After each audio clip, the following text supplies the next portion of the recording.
Hello guys, welcome back. आज के इस वीडियो में हम बात करने वाले हैं how to set take profit and stop loss. काफी सारे लोगों को take profit and SL set करने में प्रॉब्लम आती है। तो इस वीडियो में मैं डिटेल में बताऊंगी कि मैं किस तरीके से टीपी एंड एसएल सेट करती हूँ। तो चलिए शुरू करते हैं आज का वीडियो बिना टाइम वेस्ट किए। और अगर आप चैनल पे नए हैं so don't forget to subscribe. तो स्टार्ट करते हैं how to set TP and SL in up trend से। अगर आप बुलिश ट्रेड लगा रहे हो, बाय की ट्रेड लगा रहे हो, तो उसमें कैसे एसएल एंड टीपी सेट करोगे। Let's talk about it. सबसे पहले स्टॉप लॉस की बात करते हैं। So first point, a stop loss should be set at 1% और 2% ऑफ योर कैपिटल। सबसे पहले तो यही चेक करना है आपका जो कैपिटल है उसका 1 और 2% के अंदर ही आपका एसएल आना चाहिए। अगर आपका $100 का अकाउंट है तो उसका 1% होता है $1, तो उसी के अंदर आपका एसएल आना चाहिए। 2% उसके हिसाब से आप अपना एसएल रखोगे। सबसे पहले तो ये कैलकुलेट करके रखना है, उससे ज्यादा एसएल अगर आप रख रहे हो तो आप बहुत बड़ी गलती कर रहे हो। फर्स्ट तो ये क्लियर हो गया। Second, set it on the main low in by opportunity. अगर आप बाय कर रहे हो तो मेन लो के नीचे एसएल होना चाहिए। जो लोवेस्ट लो है, ब्रेक होने से पहले का जो सबसे पहला लो है, उसके नीचे एसएल होगा तो अच्छा रहेगा। Third point, leave some space between SL and main low for spread. Broker क्या करता है ना, एक स्प्रेड सेट करता है जिससे उसको रुपए मिलते हैं। तो इसलिए यहाँ पे आप क्या करोगे ना, मेन लो से एसएल को थोड़ा दूर रखोगे, थोड़ा सा स्पेस रखोगे। तो वहां पे 5 to 10 पिप्स का स्पेस होना चाहिए ताकि आपका एसएल हिट ना हो जाए। तो ये तीन चीजें फॉलो करती हूँ मैं। टेक प्रॉफिट में क्या होता है, टेक प्रॉफिट सेट कर सकते हैं based on the next liquidity that can be captured. तो नेक्स्ट कौन सी लिक्विडिटी है, नेक्स्ट कौन सा हाई है जिसको जाके मार्केट अभी मैनिपुलेट करेगा, उसके हिसाब से आप टेक प्रॉफिट सेट कर सकते हो। Second point, based on the next imbalance that can be balanced. कौन सा नेक्स्ट इम्बैलेंस है जो बैलेंस हो सकता है ऊपर की तरफ, वहां पे टेक प्रॉफिट सेट किया जा सकता है। And third point, based on the risk reward ratio that you have decided in your trading plan. So यहाँ पे क्या होता है, ट्रेडिंग प्लान जब हम बनाते हैं ना तो वहां पे हम एक fixed risk reward ratio set करके रखते हैं कि अगर मुझे टेक प्रॉफिट सेट करने में प्रॉब्लम आई तो मैं ये रिस्क रिवॉर्ड रेशियो लगाऊंगा डायरेक्ट। तो कभी भी आपको मान लो इम्बैलेंस नहीं दिख रहे हैं और टेक प्रॉफिट सेट करने में प्रॉब्लम आ रही है, तो वहां पे आप सिंपली वो रिस्क रिवॉर्ड रेशियो लगा सकते हो जो आपने ट्रेडिंग प्लान में फिक्स करके रखा हुआ है, डिसाइड करके। तो ये तीन स्टेप टेक प्रॉफिट के लिए होती है। तो चलिए पहले मैं अप ट्रेंड का आपको पूरा एग्जांपल बताती हूँ, उसके बाद हम डाउन ट्रेंड की बात करेंगे। So let's go in charts and talk about कि आप किस तरीके से अप ट्रेंड में टारगेट एंड एसएल सेट करोगे। तो अभी हम चार्ट पर हैं और अभी हम अप ट्रेंड का एग्जांपल देखते हैं। तो यहाँ पे मैं 2-3 एग्जांपल शेयर करूंगी आपको एंड फिर हम डाउन ट्रेंड की बात करेंगे। सो स्टार्ट करेंगे पूरा टॉप डाउन एनालिसिस करके मैं बताने वाली हूँ। तो यहाँ पे देखो, ये यूरो यूएसडी का वीकली टाइम फ्रेम हम देखते हैं। मैं पास्ट का बैक टेस्ट डाटा आपको दिखा रही हूँ, ओके। सो वीकली टाइम फ्रेम की अगर हम डायरेक्शन चेक करें तो क्या है, ऑल ओवर डाउन ट्रेंड है। उसके हिसाब से अगर करंट का स्ट्रक्चर मैपिंग करें तो, जैसे वीकली का मैं करंट का स्ट्रक्चर मार्क करती हूँ एक बार। तो देखो, इट्स एन वैलिड लो, क्योंकि ये अपने से प्रीवियस वैलिड पुलबैक इंड्यूसमेंट को ग्रैब कर रहा है। ओके, आईडीएम ग्रैब हो रहा है।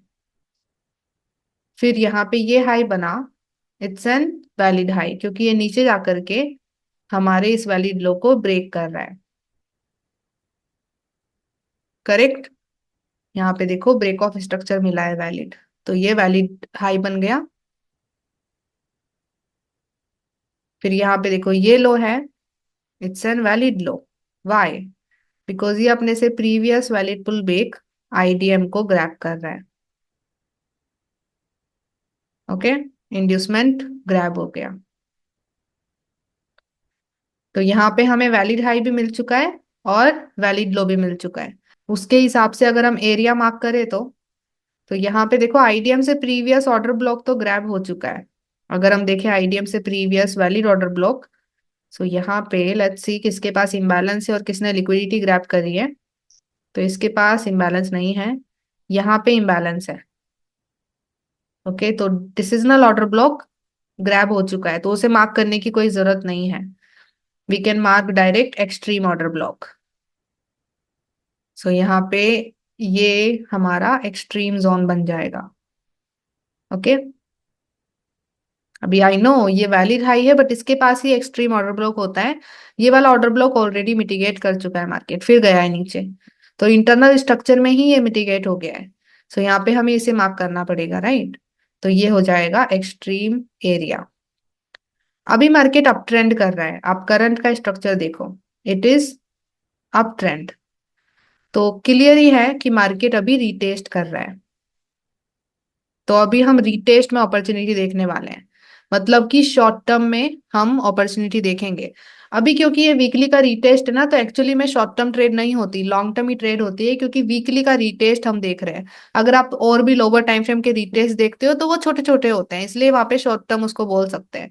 बट अगर हम वीकली के हिसाब से देखें तो उसकी main direction all over down trend है। Currently market short term up trend कर रहा है, तो इसको हम शॉर्ट टर्म ही बोलने वाले हैं।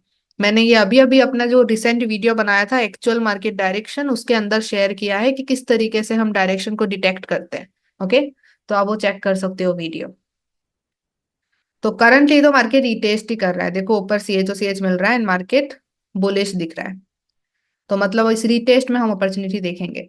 तो let's go in daily time frame. तो अभी हम आ चुके हैं डेली टाइम फ्रेम में। डेली टाइम फ्रेम में देखो मार्केट क्लियर अप ट्रेंड कर रहा है। ओके, ट्रेंड आप देख सकते हो, it's all over up trend. तो बुलिश में ही ट्रेड लगाना अच्छा रहेगा। ओके, मैं रिप्ले को थोड़ा यहाँ पे सेट करती हूँ, क्योंकि मुझे आपको कुछ रियलिस्टिक एग्जांपल्स देने हैं। ओके, सो यहाँ पर इस तरीके से हम डायरेक्शन देख लिए, डायरेक्शन समझ लिए, करंट डायरेक्शन अप ट्रेंड होने वाली है, उसके हिसाब से अभी स्ट्रक्चर मार्क करना है। तो अभी देखो डेली का स्ट्रक्चर बहुत छोटा छोटा है, सो हम 4 आवर का हेल्प लेंगे। 4 आवर में क्लियर हमें स्ट्रक्चर देखने को मिलेगा। सो नेक्स्ट स्टेप होती है स्ट्रक्चर मैपिंग। डायरेक्शन क्लियर है तो हम करंट का स्ट्रक्चर देखते हैं। जैसे देखो ये वाला high, it's an valid high, क्योंकि ये अपने से previous valid pull back inducement को ग्रैब कर रहा है। ओके, एंड देन ये वाला लो बना, इट्स एन वैलिड लो, क्योंकि अपने से प्रीवियस जो वैलिड हाई है उसको ऊपर जाकर के ब्रेक कर रहा है। फिर यहाँ पे हाईएस्ट हाई ये बना है। ओके, तो इट्स एन वैलिड हाई, क्योंकि ये भी अपने से प्रीवियस वैलिड पुल बैक, मैं यहाँ पे मेजर पुल बैक मार्क कर रही हूँ, उसको ग्रैब कर रहा है। तो स्ट्रक्चर तो रेडी है, देखो ये वैलिड लो, ये वैलिड हाई बन रहा है। अभी हम एरिया मार्क करें तो एक होता है आईडीएम से प्रीवियस ऑर्डर ब्लॉक, जो कि कौन सा बनेगा, ये वाला। और आप देखो मार्केट उसे ग्रैब कर चुका है ऑलरेडी। तो अगर वो ग्रैब हो चुका है तो उसे मार्क करने की कोई जरूरत नहीं है। Let's go back, direct extreme order block. तो हम direct extreme order block mark करेंगे, वैलिड ब्लॉक के पास में बनेगा, तो देखो इसके पास इम्बैलेंस है।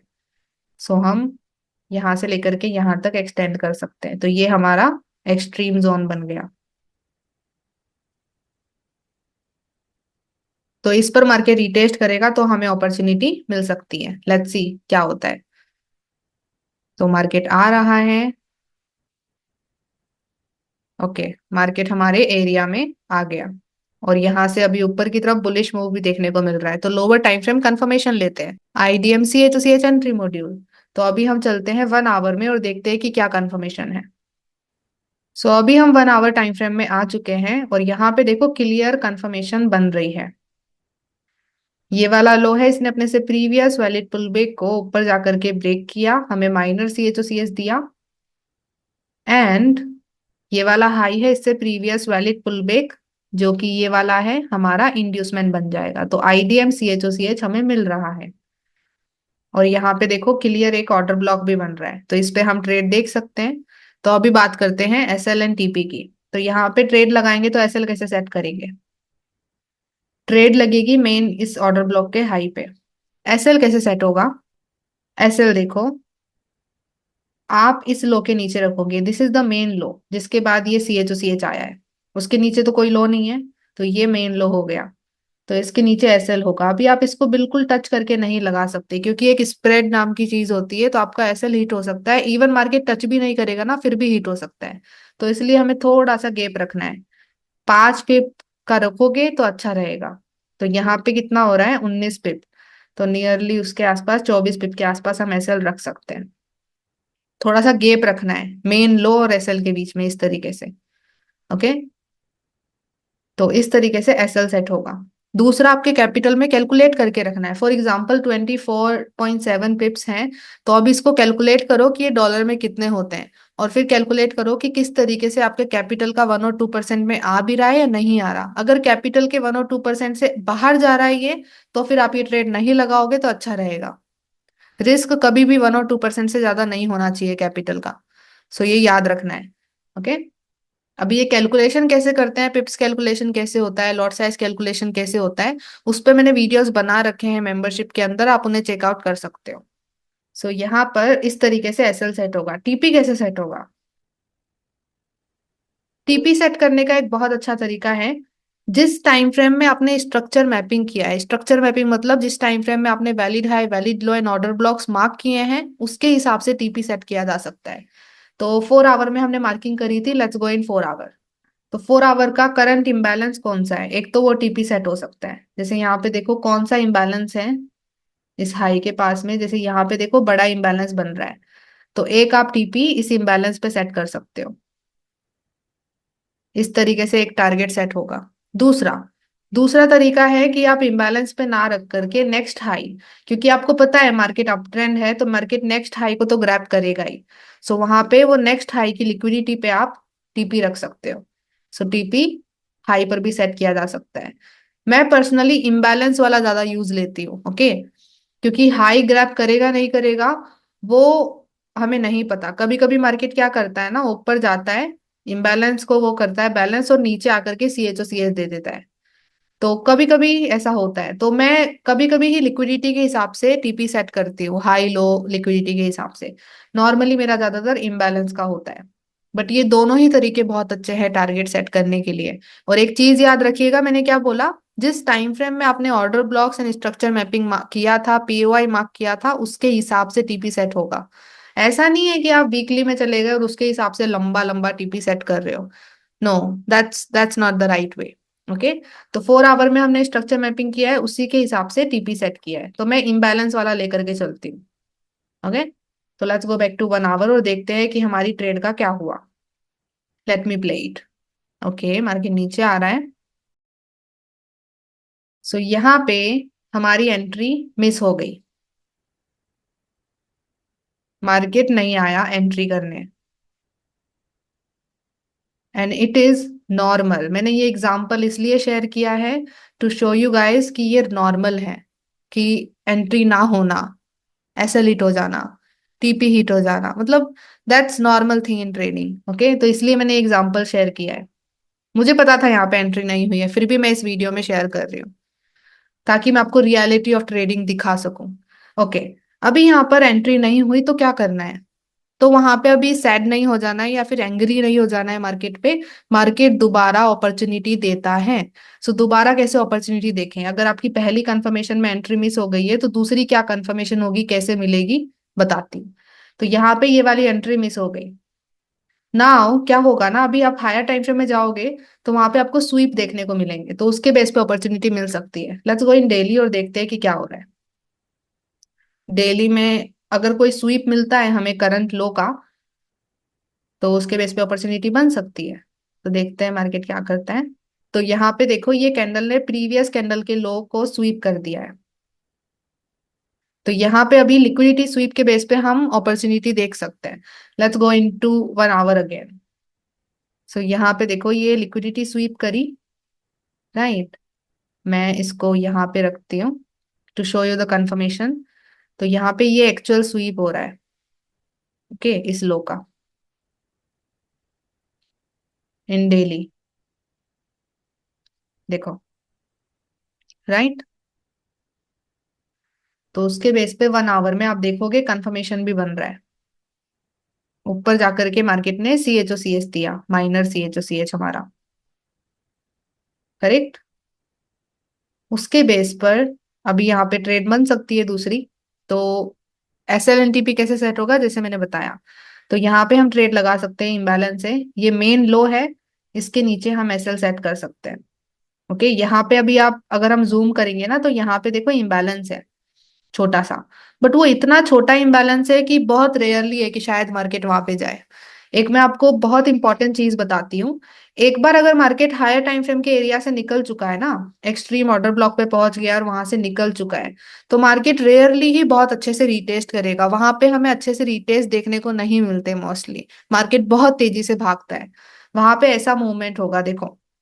वहां पे मार्केट थोड़ा सा बड़ा मूव दिया, छोटा सा रिटेस्ट, बड़ा मूव, छोटा रिटेस्ट, बड़ा मूव, ऐसा मूव आता है अगर मार्केट एक एरिया से निकल गया है तो यहाँ पे इस ऑर्डर ब्लॉक के पास बहुत ही छोटा इंबैलेंस है। अगर हम जूम इन करके देखेंगे ना, तो भी हमें दिखेगा बहुत ही छोटा सा है। तो यहाँ पे ट्रेड लगाना मे बी मिस हो जाएगी ट्रेड। ओके, तो focus on better opportunity, but risk को समझ करके।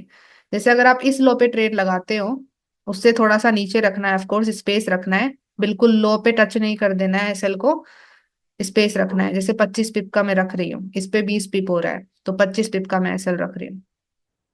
फिर कैलकुलेट करना है, 25 पिप का अगर एसएल रख रहे हैं तो क्या वो आपके कैपिटल के 1 और 2% में आ रहा है, नहीं आ रहा।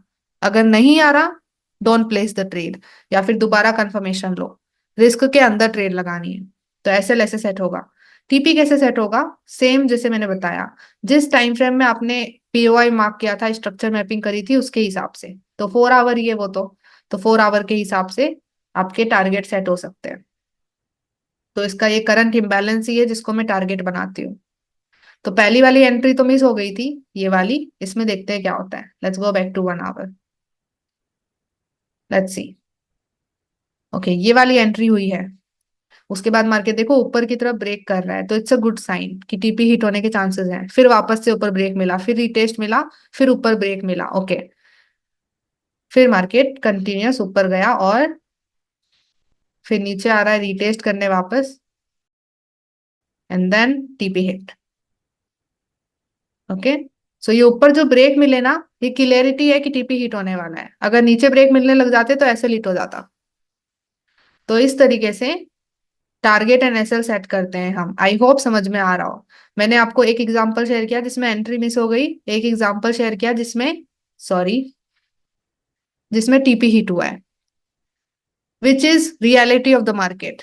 ओके, तो इस तरीके से टीपी एंड एसएल सेट करना है अप ट्रेंड बुलिश ट्रेंड में। अभी देखते हैं कि डाउन ट्रेंड में क्या होता है। Let's go to PDF. अभी हम बात करते हैं how to set TP and SL in down trend. जब आप सेल करोगे तो उसमें कैसे एसएल एंड टीपी सेट होगा, सेम टू सेम ही है, बस अपोजिट हो जाएगा।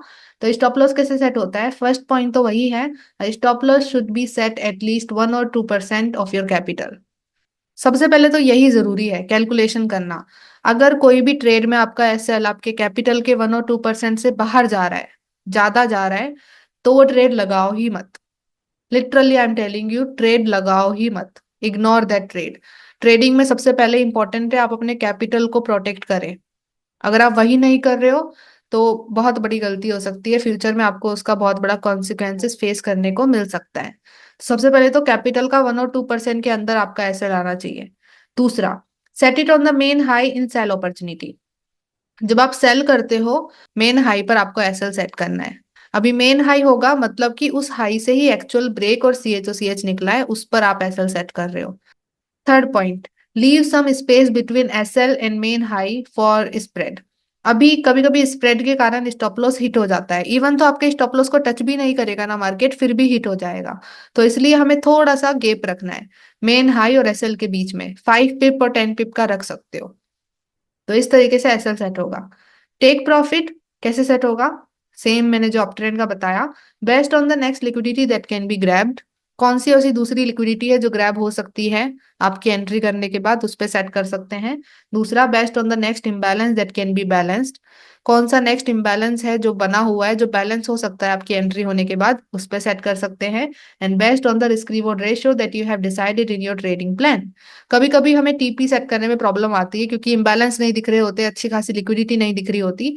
तो उस टाइम पर आपके ट्रेडिंग प्लान में आपने कोई फिक्स्ड रिस्क रिवॉर्ड रेशियो रखा होगा, तो वो रिस्क रिवॉर्ड रेशियो आप डायरेक्ट लगा सकते हो। जैसे मेरा 1:3 और 1:5 होता है, ये दोनों मैंने रखे हुए हैं। तो कभी मेरे को टीपी सेट करने में प्रॉब्लम आती है ना, तो मैं 1:3 या 1:5 में से एक उठा करके लगा देती हूँ। तो ऐसा भी कर सकते हैं। सो इस तरीके से टीपीएनएसएल डाउन ट्रेंड में सेट करना है। चलिए इसका एग्जांपल दिखाती हूँ। Let's go in charts. तो चार्ट पर हम आ चुके हैं और यहाँ पे अभी हम डाउन ट्रेंड की बात करते हैं, जब आप सेल लगाओगे तो कैसे टीपी एनएसएल सेट होंगे। और इसमें मैं बात करूंगी रेंजिंग मार्केट की। अभी अप ट्रेंड वाले एग्जांपल में मैंने आपको एक ट्रेंड का एग्जांपल बताया कि अप ट्रेंड में कैसे सेट करते हैं, वैसे ही डाउन ट्रेंड का हो जाता है। रेंजिंग का भी मैं बता देती हूँ ताकि आप रेंजिंग का भी समझ पाओ। ओके, सो यहाँ पे मैं रेंजिंग का एग्जांपल देने वाली हूँ सेल अपॉर्चुनिटी में। रेंजिंग और चौपी जब मार्केट करता है ना, तो वहां पे स्वीप अपॉर्चुनिटी ज्यादा काम करती है। तो उसी का ही हम एग्जांपल लेते हैं। मैं यहाँ से एक स्वीप उठाती हूँ, काफी सारे स्वीप हो रहे हैं, आप देखोगे यहाँ पे हाई स्वीप करके मार्केट लो स्वीप करने जा रहा है। Okay, and then low sweep करके मार्केट हाई को ग्रैब करने जा रहा है। तो दोनों साइड स्वीप हो रहे होते हैं, तो मैं एक साइड का स्वीप लेती हूँ, डाउन ट्रेंड साइड का। तो यहाँ पे देखो, यहाँ पे ये हाई आकर के स्वीप हुआ है। ओके, मार्केट इसको स्वीप किया है। स्वीप का मतलब शेडो से वो ग्रैब हो रहा है। तो देखते हैं लोअर टाइम फ्रेम में क्या हुआ है यहाँ पे। उससे पहले टीपी को भी हम देख लेते हैं कि कहाँ सेट हो सकता है। जैसे ये स्वीप हुआ है तो मार्केट कहाँ जाएगा, नेक्स्ट इम्बैलेंस पे या फिर नेक्स्ट सपोर्ट पर। तो ये हमारा मेन टारगेट बन सकता है, उससे ज्यादा नहीं। ओके, नेक्स्ट इम्बैलेंस कौन सा है, नेक्स्ट लिक्विडिटी कौन सी है जो ग्रैब हो सकती है। देखते हैं लोअर टाइम फ्रेम में क्या कंफर्मेशन बना है। Let's go in 1 hour. Okay, so confirmation क्या देखते हैं हम स्वीप में, C H O C H. तो इसका स्वीप होने के बाद नीचे जाकर के मार्केट ने देखो C H O C H दे दिया है।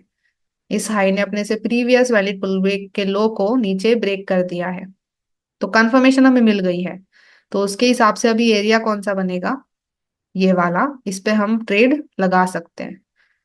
तो अभी ट्रेड लगेगी तो एस एल टी पी कैसे सेट होंगे, लेट्स टॉक अबाउट इट। तो ट्रेड हम इस लो पे लगाएंगे, ऑर्डर ब्लॉक के। एस एल आप क्या करोगे, एसएल के लिए आप इस हाई पर उसको सेट करोगे। अभी उसको टच करके बिल्कुल नहीं कर देना है कि हाई के ऊपर बिल्कुल टच करके एसएल लगा दिया, नहीं, स्प्रेड आपका एसएल हिट कर सकता है। तो हम थोड़ा सा गैप रखेंगे 5 पिप का। तो यहाँ पे आ रही है 15 पिप के आसपास, तो 20 पिप रख सकते हो आप। ओके, तो इस तरीके से एसएल सेट होगा। फिर कैलकुलेशन भी करना है कि 20 पिप्स है तो कितना आ रहा है मेरा, क्या कैपिटल के 1 और 2% के अंदर आ रहा है कि नहीं आ रहा। तो ये डॉलर में कितना होगा, फिर उसको कैलकुलेट करके आपको देखना है इसको। और फिर अगर आपके रिस्क में आ रही है तो इस ट्रेड को लगाइए। अगर आपके रिस्क से बाहर जा रहा है, ये 1 और 2% से बाहर जा रहा है, तो ये ट्रेड लगाना मैं रिकमेंड नहीं करूंगी। तो इस तरीके से एसएल सेट होता है। टीपी कैसे सेट होता है, जब आप रेंजिंग में ट्रेड लगा रहे हो सेल, तो सिंपल वही फंडा है, नेक्स्ट इम्बैलेंस और नेक्स्ट लिक्विडिटी। तो नेक्स्ट इम्बैलेंस क्या है, यही है। तो इस पे आप सेट कर सकते हो टीपी। या फिर अगर आपको इम्बैलेंस पे नहीं करना तो नेक्स्ट लिक्विडिटी, तो आप इस लिक्विडिटी पे भी सेट कर सकते हो। तो इस तरीके से टीपी सेट होते हैं, टारगेट सेट होते हैं। और ये तो मैंने पहले ही डिसाइड कर लिया था ना, 4 आवर में यही नेक्स्ट इम्बैलेंस और यही नेक्स्ट लिक्विडिटी है, तो यहाँ पर हम टीपी सेट कर सकते हैं। जिसके अंदर आपने स्वीप देखा है उसके हिसाब से आप टीपी सेट कर सकते हो, जिस टाइम फ्रेम के अंदर आपने स्वीप देखा है। Let's go back to 1 hour, देखते हैं क्या होता है इस ट्रेड का। Let me play it out. Okay, market नीचे आया फिर ऊपर जा रहा है। ओके, एंट्री हो गई है। उसके बाद वापस मार्केट एंट्री किया, मतलब एंट्री में ही घूम रहा है। देखते हैं मार्केट क्या करता है। ओके, फिर नीचे आ गया है, and then TP hit. Okay, so इस तरीके से हमें ट्रेड लगानी होती है सेल की। इस तरीके से S L and TP set होते हैं। तो ऐसे ही आप डाउन ट्रेंड और अप ट्रेंड में और रेंजिंग में इस तरीके से S L and TP set कर सकते हो। अभी यहाँ पे मैं कुछ एक रियलिस्टिक चीज शेयर करना चाहती हूँ। जस्ट बिकॉज आपको ये पता चल गया कि एसएल को इतना ऊपर सेट करना है और टीपी को ऐसे सेट करना है, जरूरी नहीं कि वो एसएल हिट नहीं करेगा मार्केट आपका। जरूरी नहीं कि आपके हमेशा टीपी ही हिट होने वाले हैं। मार्केट में से ये निकाल दीजिए कि आपके हर ट्रेड में टीपी हिट होना चाहिए, तभी आप प्रॉफिटेबल हो पाओगे। आपका एसएल हिट नहीं होना चाहिए, ऐसा कभी नहीं होता ट्रेडिंग में। This is normal. Entry miss होना, एसएल हिट होना, टीपी हिट होना, तीनों चीजें होती है और ये नॉर्मल है। तो ये चीजें होंगी मार्केट के अंदर। तो कभी भी आप बच नहीं सकते हो एसएल से, that's what I mean. Okay, काफी सारे लोगों का तो ये भी प्रॉब्लम होता है कि मेरे को टीपी और एसएल सेट करना नहीं आता क्योंकि मेरा एसएल ज्यादा हिट होता है। शायद उनको एक्चुअली डाटा पता ही नहीं है उनका कि आपका कितना टीपी हिट हो रहा है, कितना एसएल हिट हो रहा है। जब भी मैं उनसे पूछती हूँ कि आप जर्नल बनाते हो, कि आपके पास एक्चुअल डाटा है या फिर आप बस अपने माइंड से बोल रहे हो, तो उनके पास एक्चुअल डाटा नहीं होता, वो ज्यादातर अपने माइंड से ही सोच करके बोल रहे होते हैं। सो बिल्ड एक्चुअल डाटा, तब आपको पता चलेगा कि क्या काम कर रहा है, क्या काम नहीं कर रहा। अगर आपके पास डाटा ही नहीं है तो आप बोल ही नहीं सकते मुझे कि मैम मेरे एसएल ज्यादा हिट हो रहा है, टीपी कम हिट हो रहा है, बिकॉज आपको एक्चुअली में नहीं पता कि क्या हो रहा है। हमें बस ये दिखता है कि ज्यादा एसएल हिट हो रहा है तो मतलब लॉस होगा। आपको पता है एक्चुअल में you don't need too much TP. अगर आप 30% 40% भी हिट करते हो ना टारगेट में टीपी, 6 ट्रेड आपकी लॉस में जा रही है, चलेगा, फिर भी आप प्रॉफिटेबल हो सकते हो। That takes risk management. Okay. So इसमें आपको डाटा बिल्ड करना पड़ेगा। डाटा बिल्ड करोगे तो पता चलेगा कि एक्चुअली में काम कर रहा है कि नहीं कर रहा। बिना डाटा के अगर आप माइंड से सोच रहे हो तो वो एक्चुअल डाटा नहीं है। माइंड हमें वही चीज बताता है जो उसको ठीक लगती है, और शायद वो सच ना हो। ओके। सो बिल्ड एक्चुअल डाटा, तभी आपको आपकी एज मिलेगी। इसलिए मैंने इंडिपेंडेंट ट्रेडिंग सिस्टम बनाया है। उसमें मैंने बताया है कि किस तरीके से आप खुद का एज बिल्ड करते हो, किस तरीके से रिस्क मैनेजमेंट करते हो, किस तरीके से ट्रेडिंग साइकोलॉजी है उसको फिक्स करते हो। आपको कैसे पता चलेगा कि आपको क्या प्रॉब्लम है जो आपको फिक्स करने की जरूरत है। सो वो इंडिपेंडेंट ट्रेडिंग सिस्टम से ही पता चलता है। अगर आपने नहीं देखा है इंडिपेंडेंट ट्रेडिंग सिस्टम, तो उसका एक फ्री ट्रेनिंग वीडियो है जो आपको मैं दे दूंगी डिस्क्रिप्शन में, लिंक पिन भी कर दूंगी कमेंट में। आप उस पर क्लिक करके इंडिपेंडेंट ट्रेडिंग सिस्टम का ट्रेनिंग वीडियो देख सकते हो, फ्री ट्रेनिंग वीडियो है। सो आई होप ये क्लियर हुआ हो आज का video. So thank you so much for watching whole video. I hope आपको इस वीडियो से वैल्यू मिली हो। अगर आपको वैल्यू मिली है so give it a like. Comment section में बताइए वीडियो आपको कैसा लगा। और अगर आपको लगता है कि इस वीडियो को शेयर करना चाहिए, आपके फ्रेंड्स को भी वैल्यू मिलेगी, तो please share it with your trader friends. अभी हम मिलेंगे नेक्स्ट वीडियो के अंदर, तब तक के लिए bye bye and let's become 1% together.